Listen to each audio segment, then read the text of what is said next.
The 58 people in this world with swag. You may remember my references to an oppressive system of labour in Bangladesh, an obsession with profit which has led to both extreme underpaying of workers in Bangladesh and little regard for their safety, resulting in disasters like the Rana Plaza collapse about 12 years ago now. One of our most respected and revered liberal economists, author of such brilliant, mind-boggling works as Socialism Sucks, so-called bastard stepchild of Milton Friedman and Anthony Bourdain, Benjamin Powell, would disagree with me on the idea that Bangladesh is being unfairly treated, or the workers of Bangladesh are being unfairly treated. His argument, as presented in both the documentary The Real Cost and his book on the matter, is that these workers choose to work in sweatshops. In that sense, there's a voluntary exchange, so no rights being infringed upon.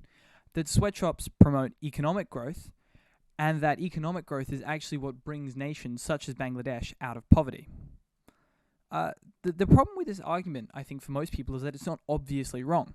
This process of industrialization and development into growth and expansion can be seen with various Western countries as they began industrializing. See it with Britain. And more recently with the oft-referred-to East Asia model. States like Japan, Singapore, Korea, South Korea, definitely not North Korea, all of which began as manufacturers with cheaper labor and production costs and evolved into rich, highly developed service economies. In this video, I'm going to try to address some of the key arguments made by Powell and try to further explore the extent to which a free market doesn't make the world any freer. Think of this in some ways as like a part 2 to my video on Thomas Friedman.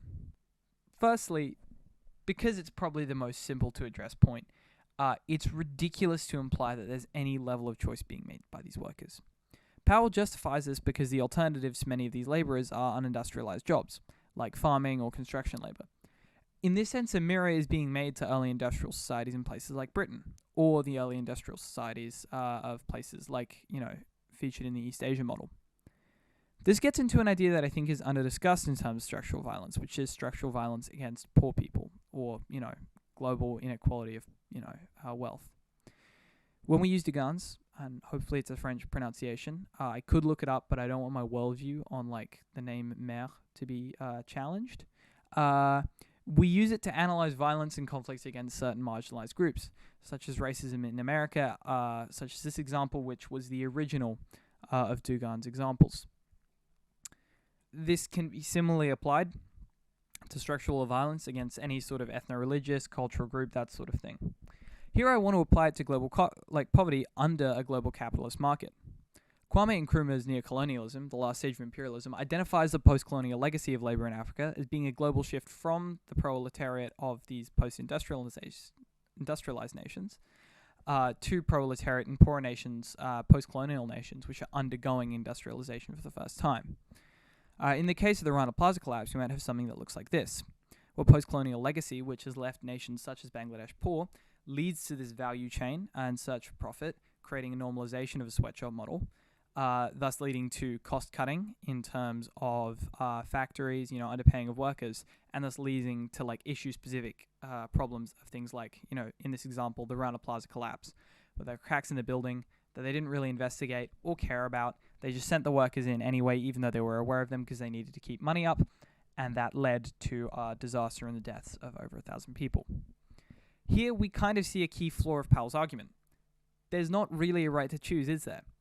International asymmetries mean that while this is often the best paying work, it's no safer or more desirable on a human level than any of the other options. In fact, it's often less safe than options such as farm labor or hard labor.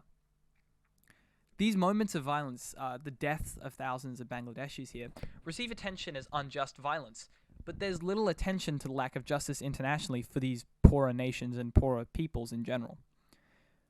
Powell criticizes moral outrage towards these sweatshops, and while we do kind of come to the same conclusion for very different reasons, he doesn't like it because it disturbs global supply chains. You're taking away work from these people and thus halting their economic development. I do agree with him partially. Moral outrage over individual events such as the Rana Plaza collapse, or even subsystemic problems such as the very concept of sweatshops, actually does very little to promote justice globally. Pakistan, a nation with similar sweatshop models and presence of textile industry, has also seen multiple tragedies due to fires, building collapses, all that sort of thing. But that's often unrecognized globally. Moments of issue-specific moral outrage do little to address and prevent this violence because there's no way to address the global inequalities that create it by simply addressing issue-specific problems.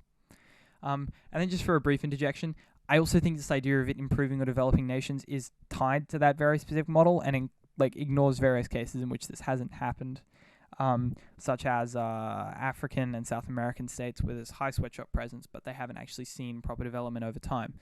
And, it can also be seen as reflected in the wages of Bangladeshi workers. I mentioned this in that Thomas Friedman video where I think compared to normal inflation, real wages have only risen 0.98%, which is not representative of proper economic growth at all because it's still far below the Bangladeshi poverty line.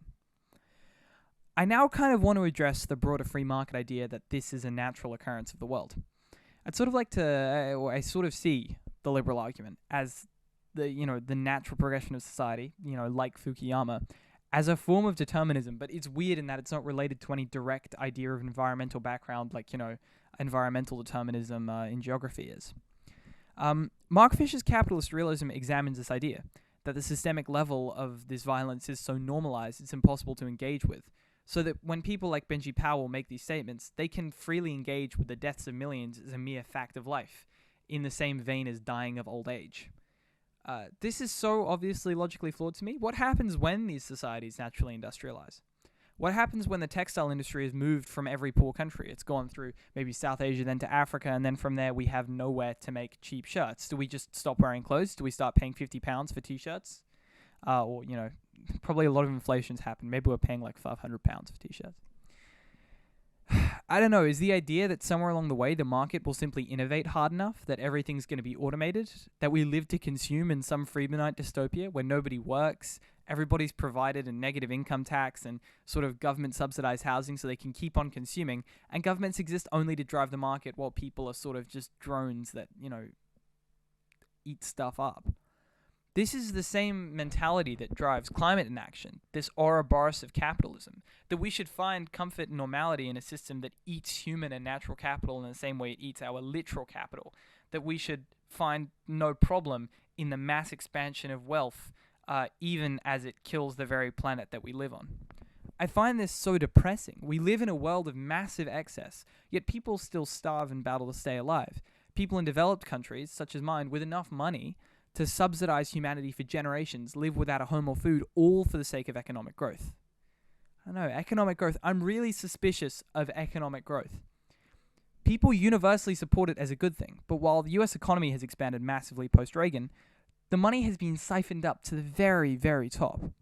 There's no justice for those in poverty because poverty is a natural cause, even though we've developed so much that it really shouldn't exist globally. Violence is okay if you do it through economic means. I don't know, Milton Friedman got too long on this earth, man.